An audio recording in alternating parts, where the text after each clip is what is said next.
that, well, we want proof of life, I totally get that and I respect that. This is definitely from people who, majority of whom, care about Julian Assange. But this is an example of a proof of life that should kind of tell everyone or show everyone that Assange is alive. If Jean-Luc Mélenchon is elected in France next year, this is a retweet from WikiLeaks Task Force.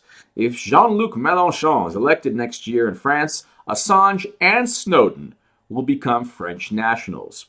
WikiLeaks Task Force retweeted that. I believe WikiLeaks also retweeted that. Assange has to be alive to be a French national next year, and God bless him, and he is. So I understand the need for proof of life, but look at it from WikiLeaks and look at it from Assange's perspective.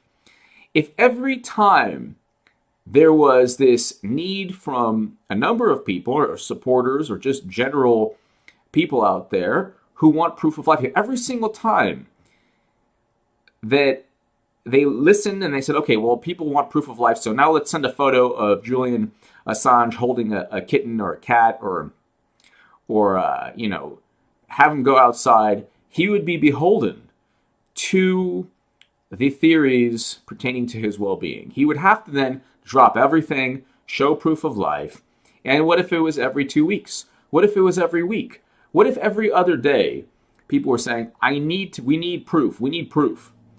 In terms of, well, you might be saying, HJ, you're a hack, and you're part of an overall conspiracy that is trying to deceive us.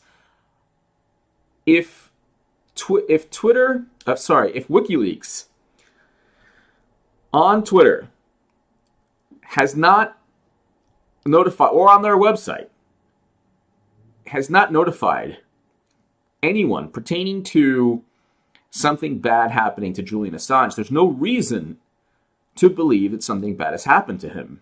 That's just basic logic. That's actually not conspiracy. That's basic logic that leads to, if you make a claim, you have to prove it somehow. You can't just say, well, there are no guards outside the embassy. What does that mean? Well, that could be linked to the news today that the UN rejects UK appeal on Assange. This was a big win, actually, today for Julian Assange and WikiLeaks. I will go ahead and read you really quickly an RT article pertaining to this big win. I spoke about this in a prior segment today. UN ruling to free WikiLeaks Assange to stand after British appeal rejected. The United Nations has rejected a UK appeal against this previous ruling in favor of Julian Assange as inadmissible, thus requiring both London and Stockholm to end the WikiLeaks founder's, quote, arbitrary detention. He is in arbitrary detention, and Sweden and the UK, the governments of Sweden and the UK, have to, or should abide by the UN. When the UN says, hey, you can't keep Assange, you have to free Julian Assange, and you owe him money. So that's another thing. They actually stated, the United Nations, that the UK and Sweden owe Julian Assange money. But another thing they retweeted, which was interesting, let's see if I can get to it, is another article talking about the fact that another tweet from WikiLeaks saying that, yes, he is experiencing unlawful arbitrary detention. Another retweet from Twitter itself, from WikiLeaks itself, Jean-Luc Mélenchon, if he is elected next year in France, Edward Snowden and Julian Assange will become citizens of France. UN panel rebuffs Britain over Assange ruling. Voice of America, UN panel, WikiLeaks Assange a victim of arbitrary detention. Who knows the most about the State Department, cables, classifications, embassies, foreign policy, Romney, Giuliani, or Assange? And most people obviously picked Julian Assange over Petraeus, Rami, and Giuliani.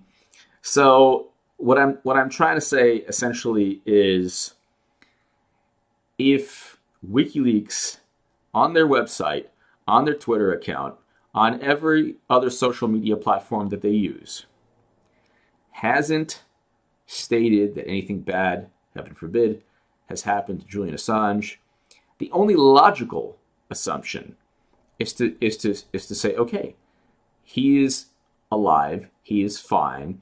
WikiLeaks just had, and Julian Assange just had a big victory today over the UK and Sweden. The UN ruled once again in Julian Assange's favor, basically told the UK and Sweden that they must end Assange's arbitrary detention, and they owe him money. In addition to that, both WikiLeaks and WikiLeaks Task Force tweeted out that Julian Assange and Edward Snowden would move to France if Jean-Luc Mélenchon was elected next year. This all leads to one basic conclusion. Julian Assange is alive, and WikiLeaks has not been compromised, because they're still coming out with, 500,000 diplomatic cables from 1979 yesterday. So they're still going ahead, and they're still functioning as a publisher and a very needed